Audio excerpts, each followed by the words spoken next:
Assalamualaikum warahmatullahi wabarakatuh. Nama saya Karina Audia Pratiwi. Di sini saya akan menceritakan tentang asal mula Danau Toba. Pada zaman dahulu, ada seorang petani bernama Toba yang menyendiri di sebuah lembah yang landai dan subur. Petani itu mengerjakan sawah dan ladang untuk keperluan hidupnya. Selain mengerjakan ladangnya, kadang-kadang lelaki itu pergi memancing ikan ke sungai yang berada tak jauh dari rumahnya. Setiap kali dia memancing, mudah saja ikan didapatkannya karena di sungai yang jernih itu memang banyak sekali ikannya. Ikan hasil pancingnya dia masak untuk dimakan. Pada suatu sore, setelah pulang dari ladang, lelaki itu langsung pergi ke sungai untuk memancing. Tidak berapa lama, tiba-tiba pancing itu disambar ikan yang langsung menarik pancing itu jauh ke tengah sungai. Hati petani itu menjadi gembira karena dia tahu bahwa ikan yang menyambar pancingnya itu adalah ikan yang besar. Setelah beberapa lama, dia biarkan pancingnya ditarik ikan itu ke sana kemari. Barulah pancing itu ditariknya perlahan-lahan. Setelah pancing itu disentakkannya, tampaknya seekor ikan besar tergantung dan menggelepar. Gelepar di ujung tali pancingnya. Dengan cepat ikan itu ditariknya ke darat supaya tidak lepas. Sambil tersenyum gembira, mata pancingnya dia lepas dari mulut ikan itu. Dia tersenyum sambil membayangkan betapa enaknya nanti daging ikan itu kalau dipanggang. Ketika meninggalkan sungai dan pulang ke rumahnya, hari pun sudah mulai senja. Setibanya di rumah, lelaki itu langsung membawa ikan besar hasil pancingnya ke dapur. Ketika dia hendak menyalakan api untuk memanggang ikan itu, ternyata kayu bakar di dapur rumahnya sudah habis. Dia pun segera keluar untuk mengambil kayu bakar dari bawah kolong rumahnya. Kemudian, sambil membawa beberapa potong kayu bakar, dia naik kembali ke atas rumah dan langsung menuju dapur. Pada saat lelaki itu tiba di dapur, dia terkejut sekali karena ikan besar itu sudah tidak ada lagi.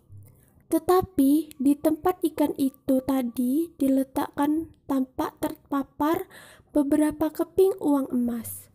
Lelaki itu segera membawa keping uang emas itu ke dalam kamar. Lelaki itu membuka pintu kamar. Tiba-tiba darahnya tersirap. Di dalam kamar itu berdiri seorang perempuan cantik dengan rambut panjang terurai. Lelaki itu menjadi sangat terpesona karena wajah perempuan yang berdiri di hadapannya luar biasa cantiknya. Karena hari sudah malam, perempuan itu meminta agar lampu dinyalakan. Setelah lelaki itu menyalakan lampu, dia diajak perempuan itu untuk mengawaninya ke dapur karena dia hendak memasak nasi untuk mereka. Sambil menunggu nasi masak, diceritakan oleh perempuan itu bahwa dia adalah penjelmaan dari ikan besar yang tadi didapat lelaki itu ketika memancing di sungai. Kemudian dijelaskannya pula bahwa beberapa keping uang emas yang terletak di dapur itu adalah penjelmaan sisiknya. Setelah beberapa minggu perempuan cantik itu tinggal serumah bersamanya, pada suatu hari lelaki itu melamar perempuan tersebut untuk jadi istrinya. Perempuan itu bersedia menerima lamarannya dengan syarat lelaki itu harus bersumpah bahwa seumur hidupnya dia tidak akan pernah mengungkit asal-usul istrinya yang menjelma dari ikan. Setelah lelaki itu bersumpah demikian, kawinlah mereka. Setahun kemudian, mereka dikaruniai seorang anak laki-laki yang mereka beri nama Samosir. Anak itu sangat dimanjakan ibunya, yang mengakibatkan anak itu bertabiat kurang baik dan pemalas. Setelah cukup besar, anak itu disuruh ibunya mengantar nasi setiap hari untuk ayahnya yang bekerja di ladang. Namun, sering dia menolak mengerjakan tugas itu sehingga terpaksalah ibunya yang mengantarkan nasi ke ladang. Suatu hari, anak itu disuruh ibunya lagi mengantar nasi ke ladang untuk ayahnya. Mulanya dia menolak, akan tetapi karena terus dipaksa ibunya, dengan kesal pergilah dia mengantar nasi itu. Di tengah jalan, sebagian besar nasi dan lauk pauknya dia makan. Setibanya di ladang, sisa nasi itu hanya tinggal sedikit. Dia berikan kepada ayahnya. Saat menerimanya, si ayah sudah merasa sangat lapar karena nasinya terlambat sekali diantarkan. Oleh karena itu, maka si ayah jadi sangat marah ketika melihat nasi yang diberikan kepadanya adalah sisa-sisa. Amarahnya makin bertambah ketika anaknya mengaku bahwa dia yang memakan sebagian besar dari nasi itu.